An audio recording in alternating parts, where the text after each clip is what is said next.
Well, it's a pleasure to be here. I grew up in Southern California on the high desert in Victorville, and I still come to California quite a bit and interact with the scientists here, and it's just a pleasure to be back here at UC Irvine and see my colleagues, and especially see Sunny blossom into a wonderful scientist, and it's great.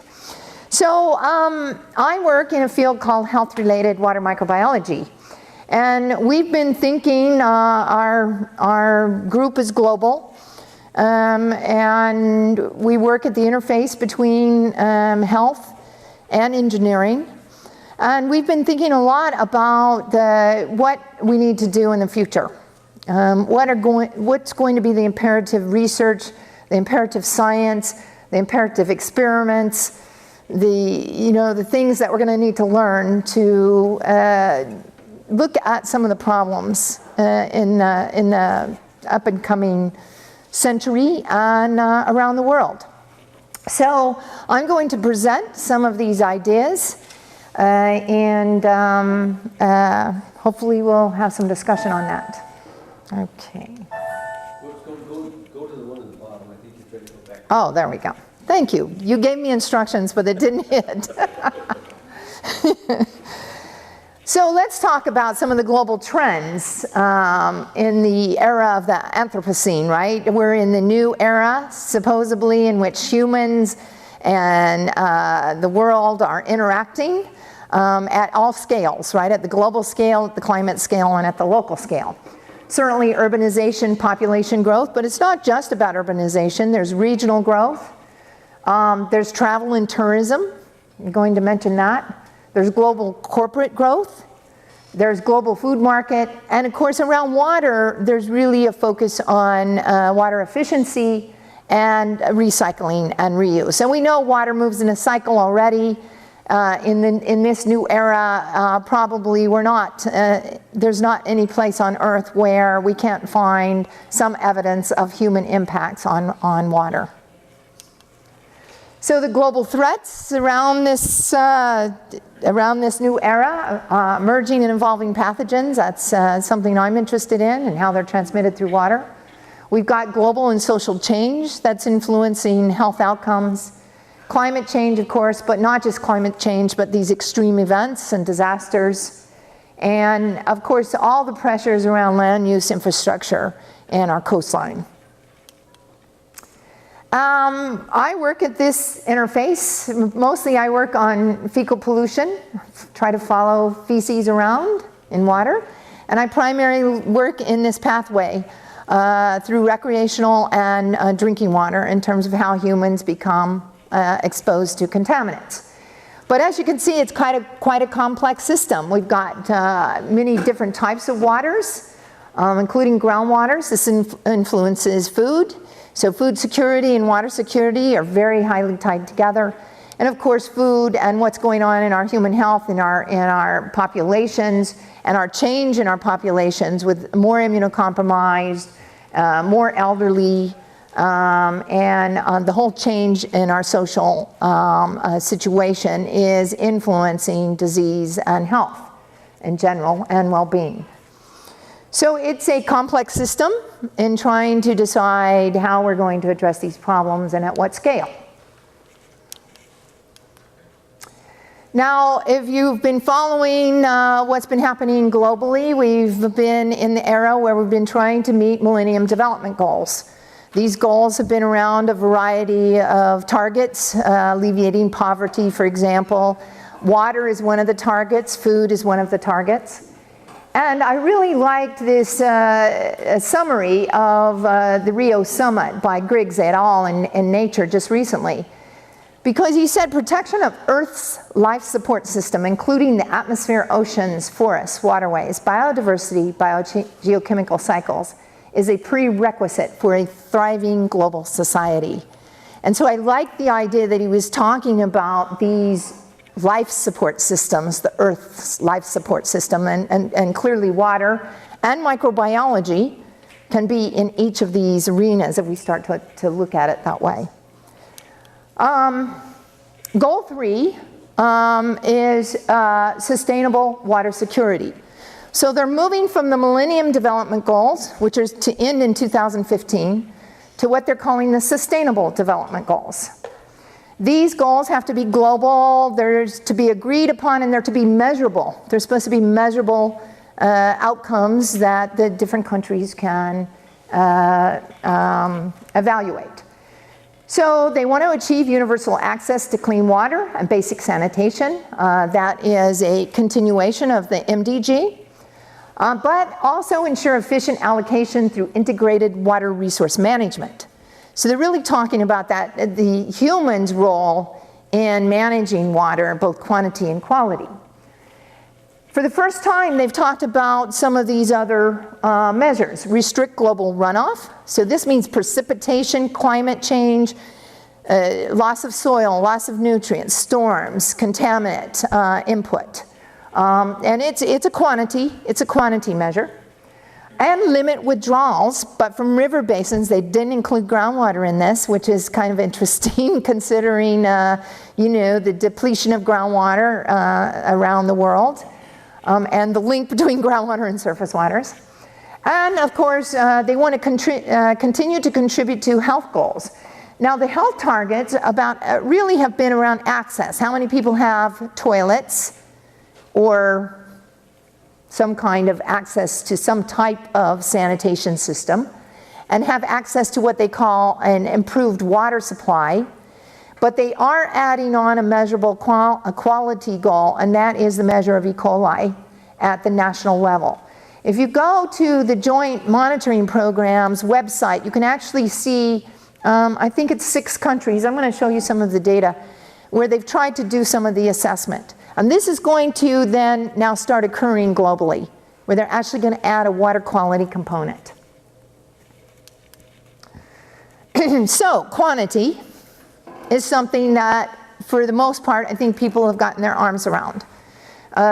We were just talking at lunch about the new satellites and the new approaches for globally assessing precipitation, globally assessing quickly quantity, right? But quality, if I say quality to you, what does it mean? What do we measure? So quality becomes quite something that we don't have our arms around. We don't have data. We don't have global maps.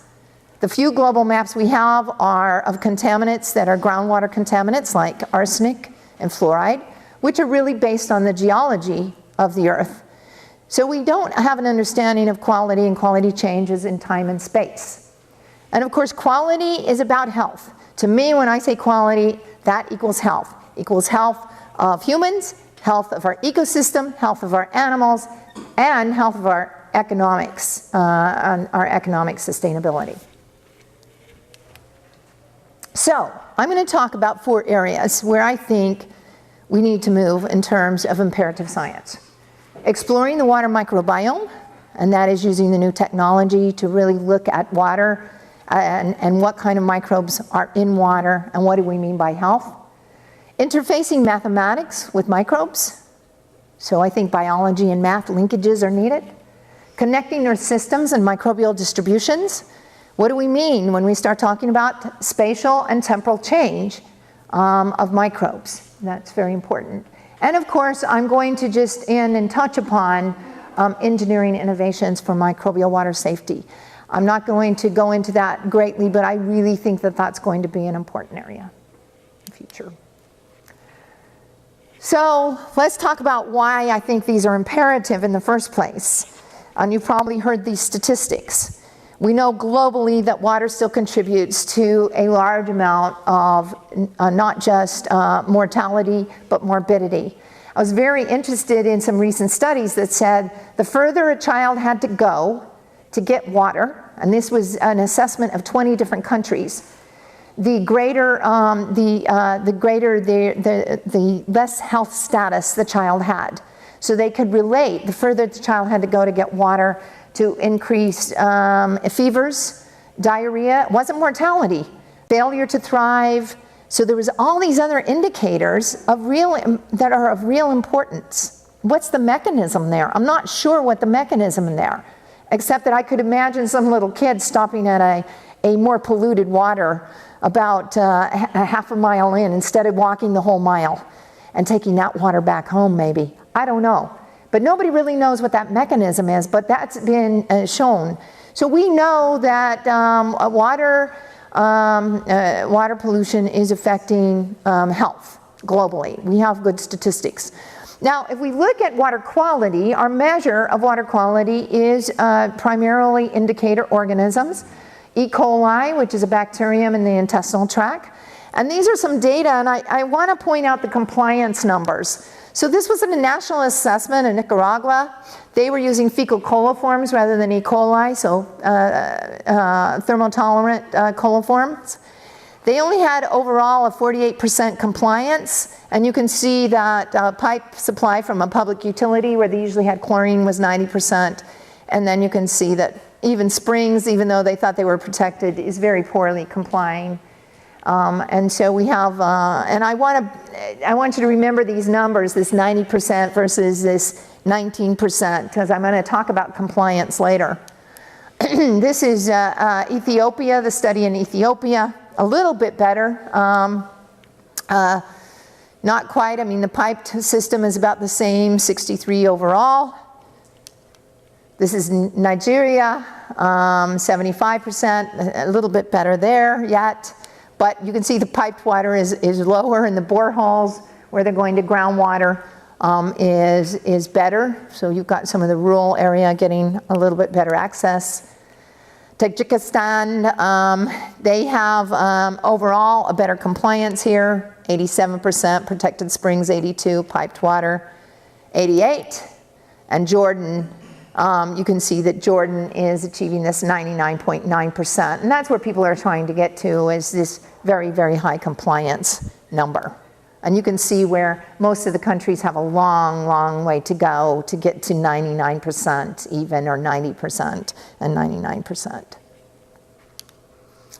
Now, that's around the world, but what about in the United States? If you look at violations of E. coli, what's produced at the national level, we don't have very much. I think it's something like 0.1% of the samples, you know, collected nationally over the last 5 years actually have a violation of E. coli. But we continue to have outbreaks. Those are kind of the plane crashes of communities, even though we are complying with E. coli. This unknown pi is still there. It's starting to get lower. We have chemicals causing outbreaks, but of course we've had viruses. This decrease here is due to typhoid. Really didn't have much cholera in the United States, but we had quite a bit of typhoid and dysentery, probably caused by Shigella. That came down dramatically between the 20s and the 50s. But then we see these increases, and even though in the 80s we started putting in rules around drinking water, and we continue from 2000 to 2008 and see a slight increase here.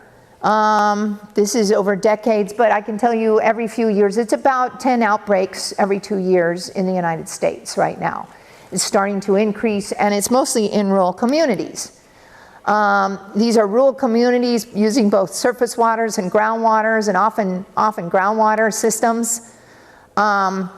We also have indication that things like Helicobacter are associated with contaminated groundwater. We have very good epidemiological data out of a study in Germany, but there's now studies coming out of the United States. It appears that it's related to, again, groundwater systems, but it's not clear. And this is, and of course we can find it in sewage. We still have Cryptosporidium showing up here and there. Cryptosporidium caused one of the largest waterborne outbreaks in the United States in the 90s. And of course it occurred during a time when we were trying to reauthorize the Safe Drinking Water Act. And so it sort of became the poster child for microbes in the reauthorization. But E. coli has been showing up as well, though E. coli was originally, and especially the pathogenics, the 0157, was considered a hamburger pathogen. It's been showing up in water more recently.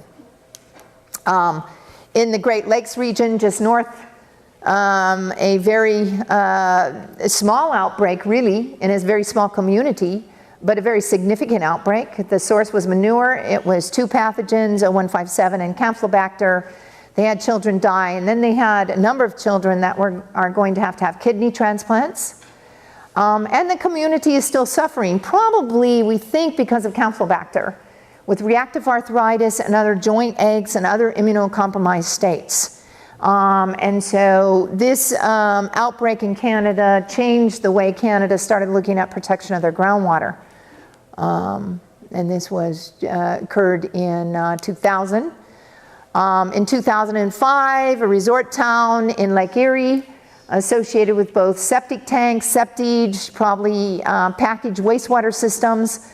They think it was both the water supply, which wasn't treated very well from the lake, as well as groundwater, but there was massive groundwater contamination during this outbreak. And people were using non-disinfected groundwaters for many of the restaurants and hotels on this island. But, of course, that's what's reported. These are the outbreaks. These are the plane crashes. These are not the flat tires, right? These are not the oil changes and all the other things that take place when you have failures. And the estimates, there are 3 estimates of the amount of disease we have in the United States associated with water contamination.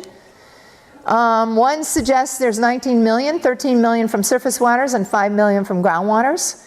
Another suggests there's about a total of 12 million cases a year, and the third suggests about 16 million cases a year.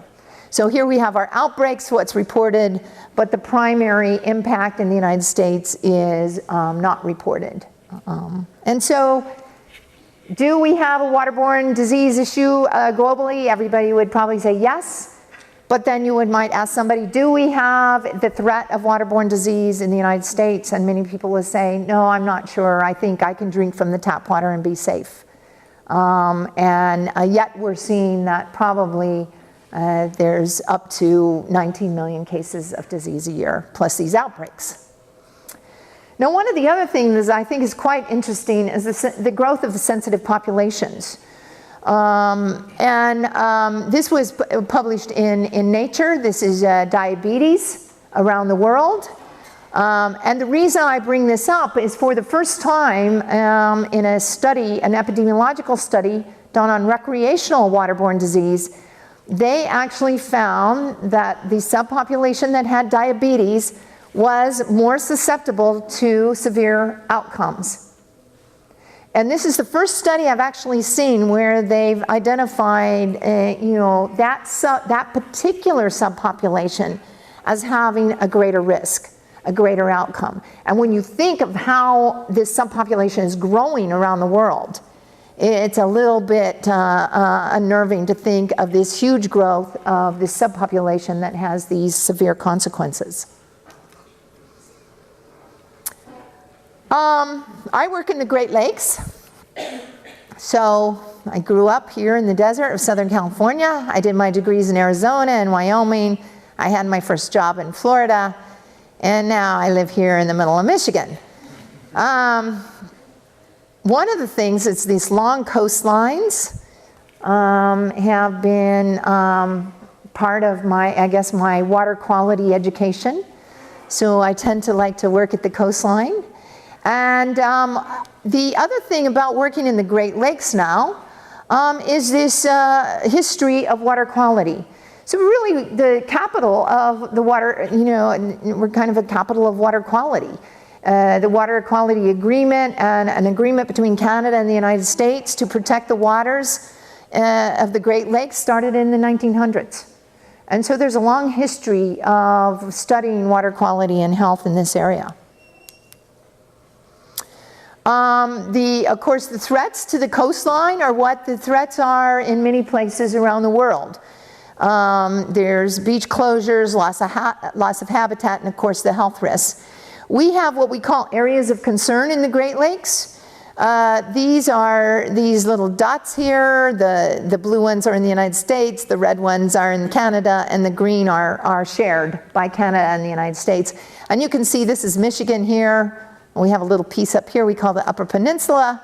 And Michigan has the most areas of concern. And 40% of the area is not allowed for swimming. The water's not of a high enough quality for swimming. There's PCBs in the sediments. There's fish advisories and this type of thing. And this drives a lot of the assessment around the coastline. Tourism is important to the Great Lakes. Actually, agriculture and tourism are still the largest growing sectors in the Great Lakes region. And they're also one of the greatest sectors of importance globally. In fact, in some countries, tourism can account for 70% of the GDP. And so it's a huge area in terms of interest and growth and the link between our coastline, the health of our coastline, water quality, and economic development. And I like that. That's beach in China there, Sunny, with all those umbrellas, all those people. Now, if you look at the Millennium Development Goals, they talk about the water, access to potable water. On that side, you saw some of the data.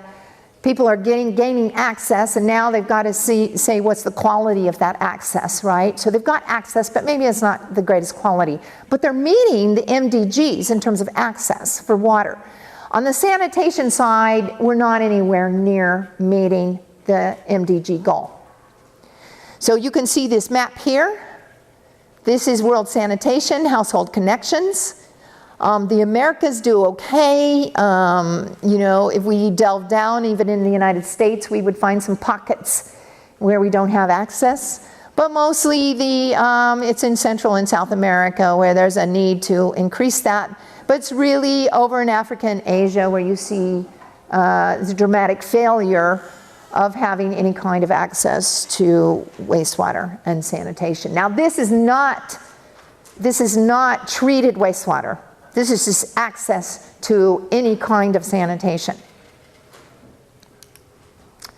And if we think about the global population, about 44% live very close to one of those shorelines. So we've got 1 million people, millions of people, coming close to billions of people in the future that are defecating either right directly to the water system or to the land, or to wastewater systems that are inadequate. And these are all being discharged and affecting that coastline. There's suggestion that water security is threatened because of the pollution associated with these large river systems. And so this is going to be one of the largest challenges in the future.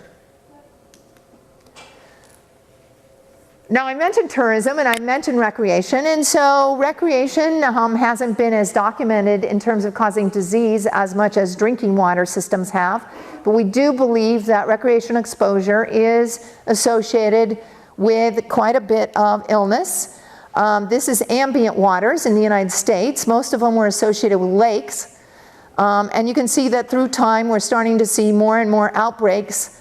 And we're starting to get a sense of where these outbreaks are occurring and maybe why they're occurring. We're seeing a lot of norovirus.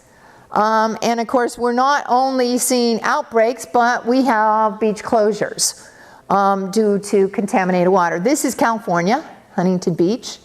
So this is great because in California they put up police tape and you know, try to keep people off the beach when the water became contaminated. In most places they put up a sign, but that doesn't prevent people on a hot day from enjoying the water. The other thing that's happening on these coastlines and recreational areas is you're seeing these kind of interactive features. This is water is being recycled quite a bit without treatment or the bypassing treatment because it's pretty large volumes. This particular outbreak, when they closed this beach and this little park, and reopened it a few days later, people started getting sick again. So the pollution and the virus is hanging around. It's hanging around in the features. It's hanging around in the sand. It's hanging around, and it's then reappearing in terms of disease as they open up these systems. We also have had this recent study on what we call secondary recreation. There's not very many studies that look at whether you get sick from what we call secondary recreational activities. Boating, playing in the sand, fishing, that type of thing. And in this study, of course, this is an effluent-dominated system in Chicago where they're not disinfecting the wastewater. And so they were associated, boating was associated with gastrointestinal illness, but also eye infections and some other respiratory. And you can see that the contamination of enteric viruses could range to very, very high numbers, up to 10 to the 4th per liter. So this becomes a big issue. Chicago is now mandated to disinfect all their water. That's going to be at a pretty big cost to them to disinfect all the wastewater that's going into their system. That's another reason I think why we need some innovation. We've got large volumes of water going into areas that are economically important for recreators and people in the region. Beach closures and closures of these systems can cost up to $230,000 for the community. So it is an economic issue, and I think this is one of the things that we've had to start to articulate. This is not just, we can't just say, oh, I'm here to protect public health. But we have to say to our community, this is about not just your health, but the health of your economy, the health of your ecosystem services, and all of these things in the future. We know that our infrastructure is failing. I think our grade went up. Didn't we have just a report card in 2013, Bill? Did the report card come out again? I think in 2013 it comes out every other year. We actually went up to D, from a D minus, is what I heard. So I don't know what that means. But the price tag has gone up in the last 2 years. So I believe now we're talking about $500 billion instead of $390 billion. And of course, there's no doubt after Sandy and other things, people are starting to talk about these big storms and these events that are impacting the coastal system, impacting our infrastructure. And of course, Katrina hit something like 50 different wastewater systems, some that are still under construction.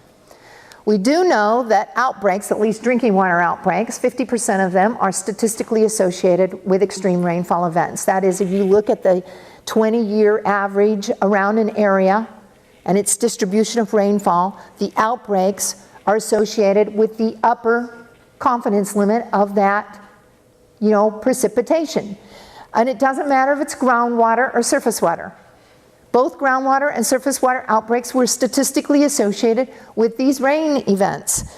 And we're having more of these. We're having more of these extreme events throughout the United States. So does that mean we're going to have more outbreaks and more waterborne disease? I often get that question. And if you look at all the evidence, you were a gambler, you would probably gamble and say yes. Of course, we know that it's not just the United States, but in the developing world, they're going to be more impacted by climate change. And it's going to be exasperating not just the water security issue, but the food security issue. And so things like cholera is highly associated with rain events throughout the world. And where we thought cholera was going to be under control to a certain extent, there was a lapse in reporting. There started to be, the Global Health Assembly started really focusing on it, and then we saw a resurgence of cholera, and of course a quick spread of cholera through Africa, and then of course Haiti hit. Haiti was so dramatic. So you have the earthquake loss of infrastructure, introduction of a pathogen, and very quickly 60,000 cases, 40,000 cases, 30,000 cases in the region started showing up. We knew how to take care of it globally. We know how to take care of cholera globally through engineering controls, but we couldn't manage it on this little island despite the amount of funding that went to Haiti. We could not manage the disease. And it was pretty dramatic. So let's talk about these research areas. I think I've convinced everybody here that it is imperative, that health and water are going to be imperative in the future, and that it doesn't matter where you live in the world, that you're going to have to pay attention to water quality and water treatment and your water in the future.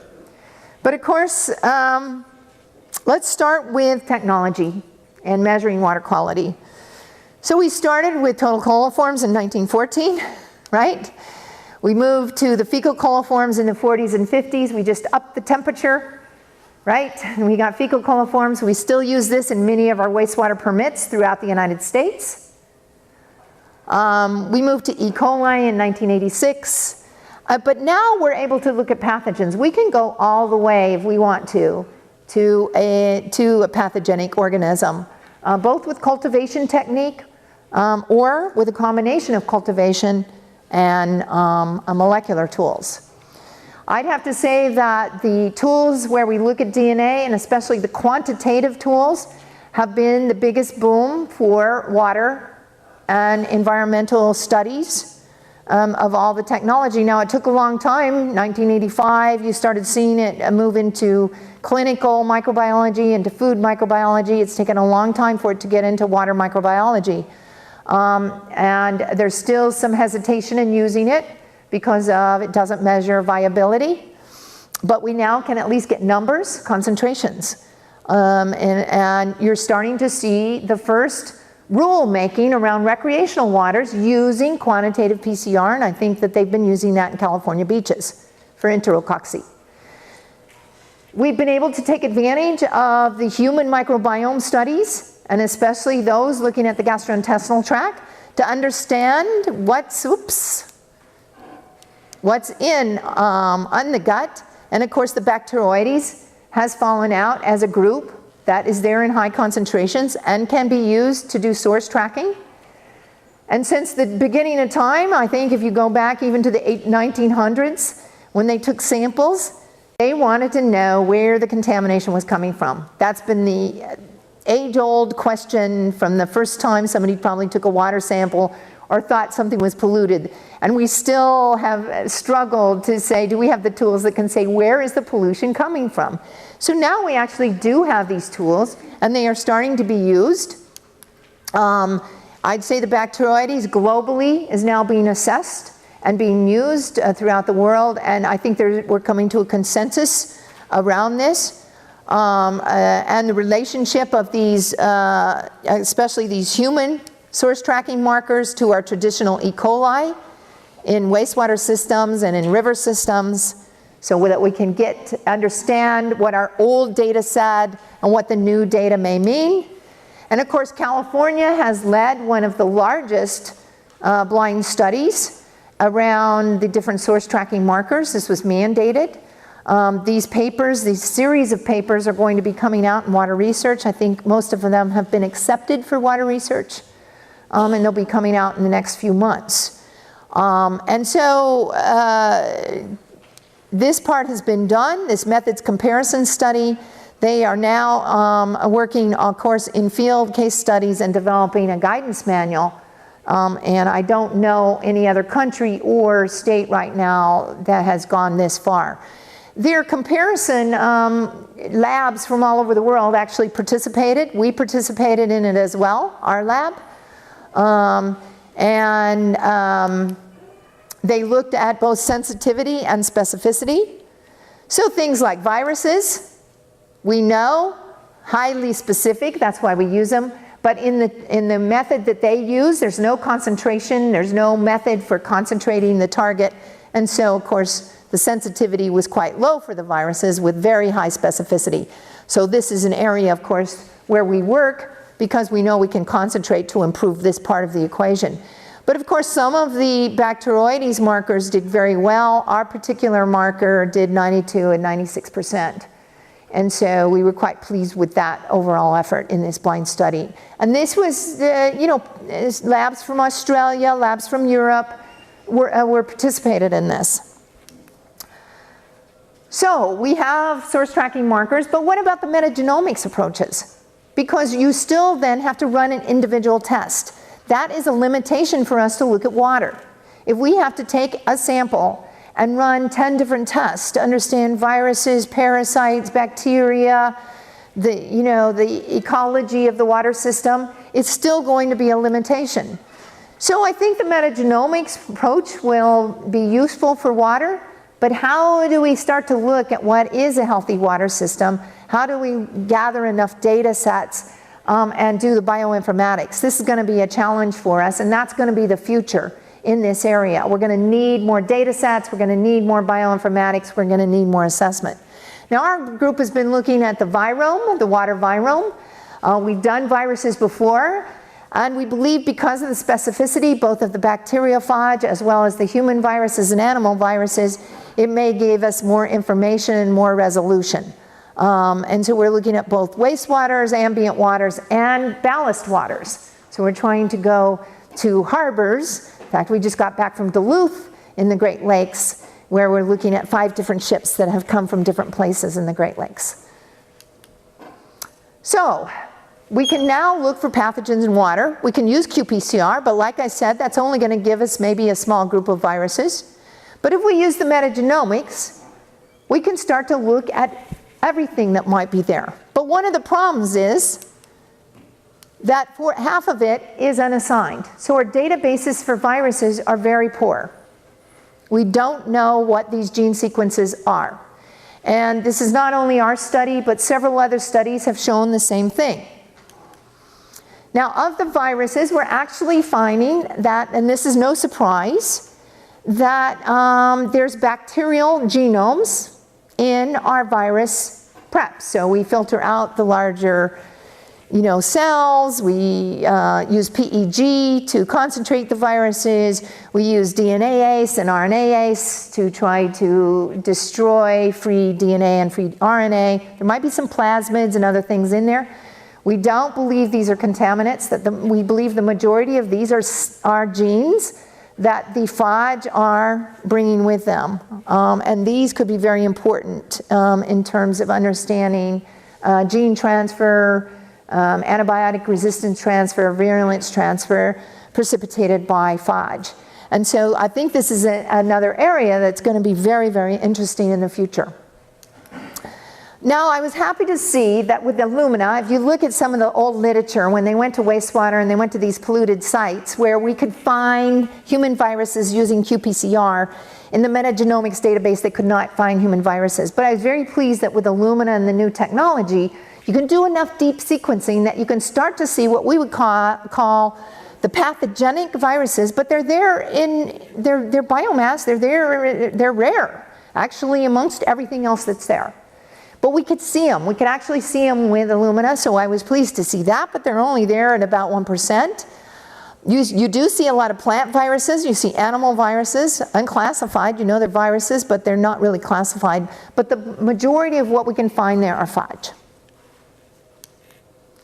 These are some of the virus types that were identified. And interestingly enough, unlike some of the other phage metagenomics in different water systems, we were seeing a lot of Microviridae, which are these single-stranded DNA, small phage. They're very, very tiny phage. We don't know very much about them, but in our studies, that's where we're finding a lot of the phage, and not so much in these other groups. And that would include the Bacteroides phage. That would include some of the Enterobacteriaceae phage, from E. coli and that type of thing. So this is what we're seeing. And in many other studies, they found a huge number in the Syphoviridae and Myoviridae. And what we're seeing is, so we don't know if this is consistent, if this is geographic, if it changes with time. So this is something that will have to be looked at. And maybe there's some new indicators in there for us. So, a lot to do in the metagenomics arena, linking metagenomic technology with understanding the water environment. Now, what about mathematics? Well, I think that we're going to have to link mathematics with microbes in two areas. One is in risk assessment and the other is in transport. And that goes to that third challenge, that grand challenge. Certainly in risk assessment, we want to characterize the probability of infection. We want to understand exposure assessment, that is transport and fate. We want to understand the clinical disease and the disease dynamics, and of course the dose response functions. Our group, there's a consortium of about 8 universities, and now we're growing, Center for Advancing Microbial Risk Assessment, who has been working in this arena. And we now have a QMRA wiki. It's available to anybody, where we put most of our data sets. We focused on building the data sets here in dose response, but I can tell you exposure assessment is another area where data sets are really needed in this arena.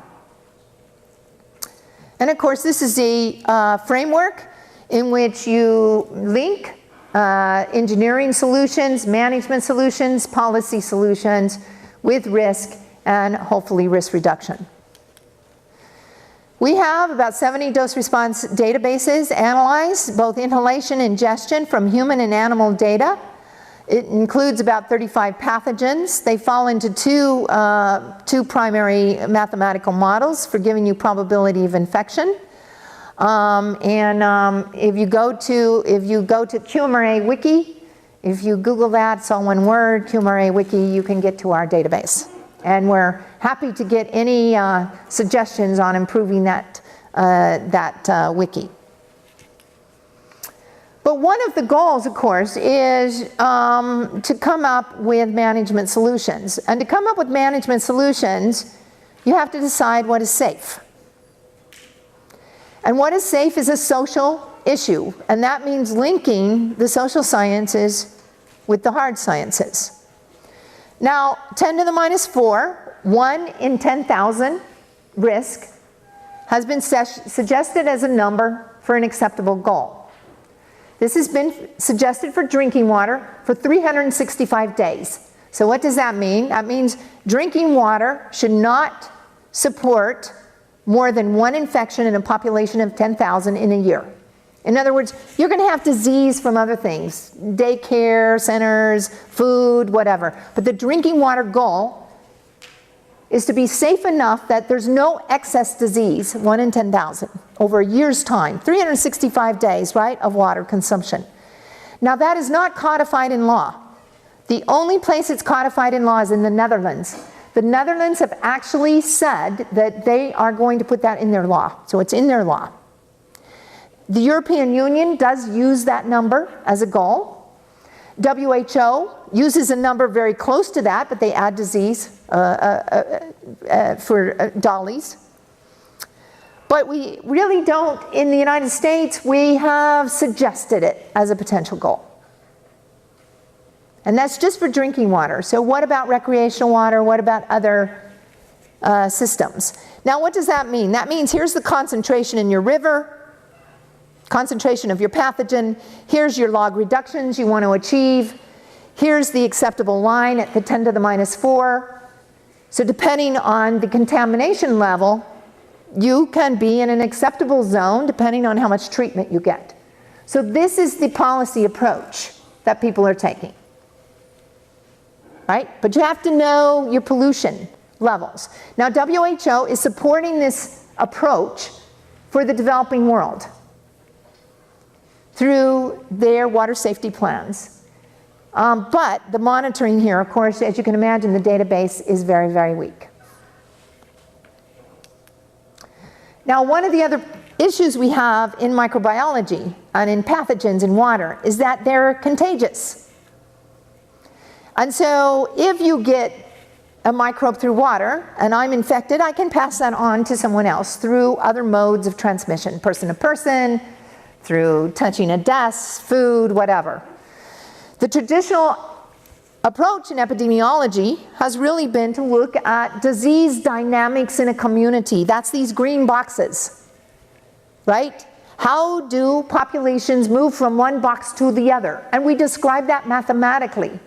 How do susceptibles move to an exposed box, move to a carrier state, disease state, and post-infection, either through death or through recovery? So what we've been doing, and Joe Eisenberg has been doing this at the University of Michigan, he's actually been adding on through a new algorithm the dose response function, so it's specific to the pathogen, and the exposure assessment. So he's been creating a new mathematical algorithm that allows us to look at the role of the environment, the contamination of water, the role of sanitation in a community in terms of its public health. Now what does that mean? Well, that means, and remember I said remember compliance, and compliance matters. Because when we build these models, what we can find now is that if you're not complying up to 99% or greater, you are not seeing the disease reduction that you want. Now what does that mean? That means in a community, if you don't have everybody complying and getting safe water, so these models were built with water is the only source of the new infection. So water brings the new infection into the community and then it spreads through contagion over time. And what that means, if we don't have high compliance in our water treatment, eventually we're going to have disease spreading because one household didn't comply and got sick and spread it to other community members via other contagious pathways. And so compliance matters. And if we're only, even if we're getting 95% compliance, over time, we are still seeing disease come back up in these communities that have high contamination in their source water. So who's speaking up around the compliance for some of these new treatment technologies, especially at the household level? No one's really thinking about compliance. And it's going to be very important. Now, part of the risk assessment is transport and fate. And that means we're going to have to understand distributions of microbes around Earth systems. We think there might be an inverse relationship between concentrations and spatial distributions at the extremes of the climate signal. That's our hypothesis. So under drought, higher concentrations in smaller areas. So space, and you can think of this when you think about flooding, right? And water flowing. So drought, higher concentrations of pathogens, lower spatial. So higher risk, but less spatial risk. So less people exposed, but higher concentration to those who are exposed. Whereas on the other end of the extreme, great spatial distribution, but lower concentrations of the pathogens. So that's our hypothesis, and it depends on the pathogen and how potent it is, what that means in terms of protection. So if you have a less potent pathogen and you get dilution, you do not see the outbreaks, you do not see high levels of disease.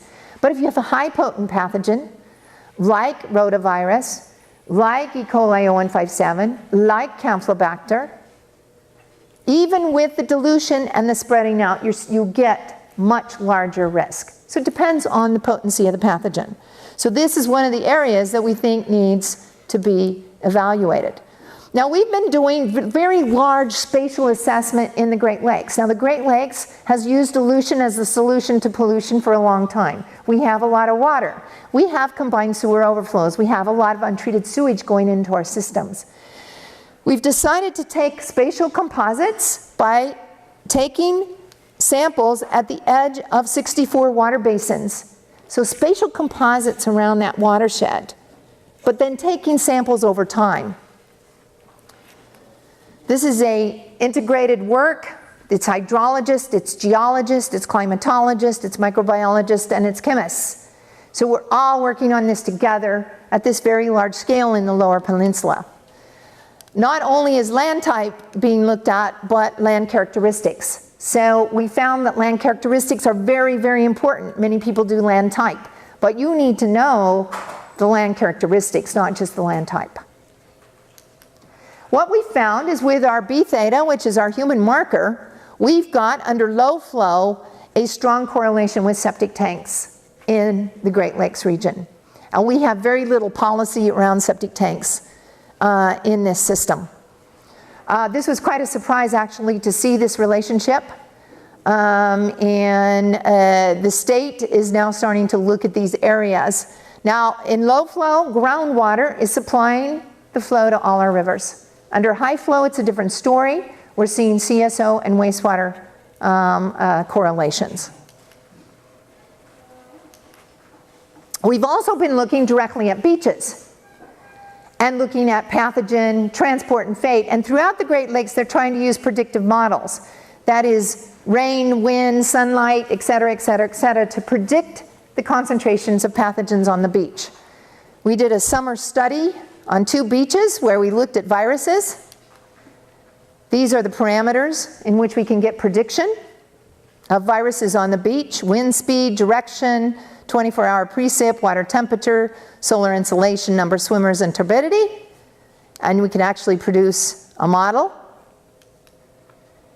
But to use that model for public health, we needed to link it to the risk assessment. So we had a distribution now over the summer swim season. We had a model that looked at transport. We had a hazard.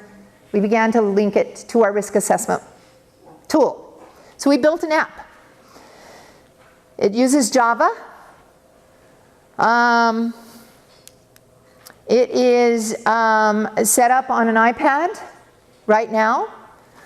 It downloads automatically in real time the parameters that give you the prediction for the pathogen: wind speed, direction, et cetera, et cetera.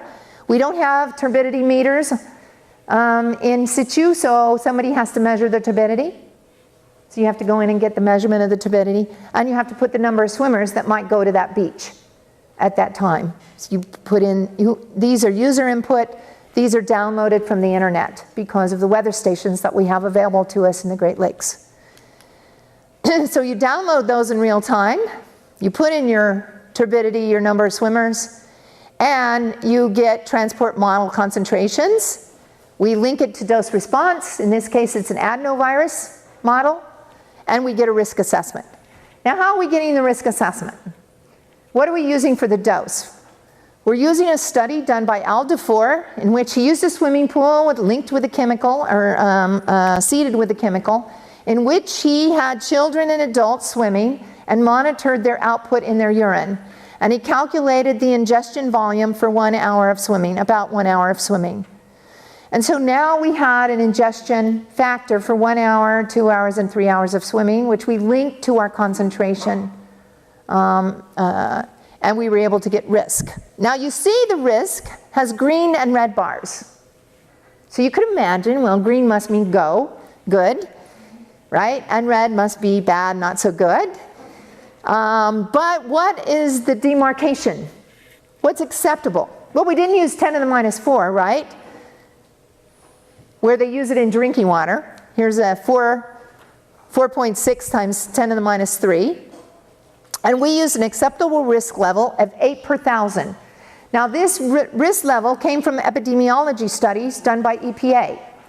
And EPA was able to show that at that level, they could distinguish between people that stayed on the beach, between those people that got in the water and got sick, associated with pollution. So that is actually the detection limit of the epidemiology study. Those that got in the water versus those that are in the beach. Now, is that the appropriate, acceptable risk model? Or level for safety? We don't know. But that's the one we chose. So we're now able to get this. We're testing it with public health people. They don't like 10 to the minus 3.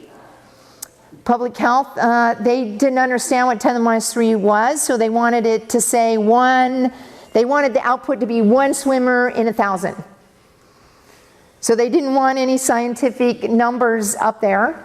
The scientists, on the other hand, wanted the uncertainty bars on the bar graphs. As you imagine, those bar graphs are not, exact, right? And so there's a lot of work to do to use these types of tools in decision making. for sure. This is beach specific. So what part of the tool and what part of the models can be translocated to another beach? How much work do you have to do at another beach to have a similar tool? And which beaches need this tool? The ones with the most people, the ones with the most periodic contamination events. Certainly what we found from the public in viewing this was that we had some public that said, we like this. I go to my beach and I swim for 30 minutes. I'm a young adult, I exercise there, I don't have a problem, I see something like this, I'm gonna go. Another person said, I'm going to the beach for the day, I'm running a birthday party there, I've got a bunch of kids, I see something like this and I'm not gonna go. So there's some communication, risk communication that needs to go with this. So it's not just the science. Finally, I just have a few more slides. And I do think that we need engineering innovation. I think we need more science on pollution, on the pollution side, on the wastewater side. I think we need more science, particularly in disinfection, and we have to decide where our goals are going to be. We know how to treat water. We could probably treat water to a risk level of 10 to the minus 11 with membrane technology and ozone and everything else.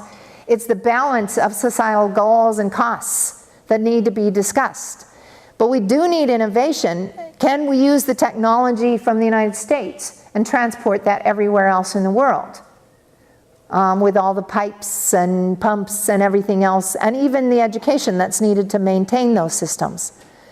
So I think that when we're trying to look at innovations in engineering and water treatment, we have to think of the bigger picture as well. And we have to bring engineering into that discussion. We've been looking at contact disinfectants as an example. These are have high compliance. These are household systems, and the reason they have high compliance is they're like the other filter systems.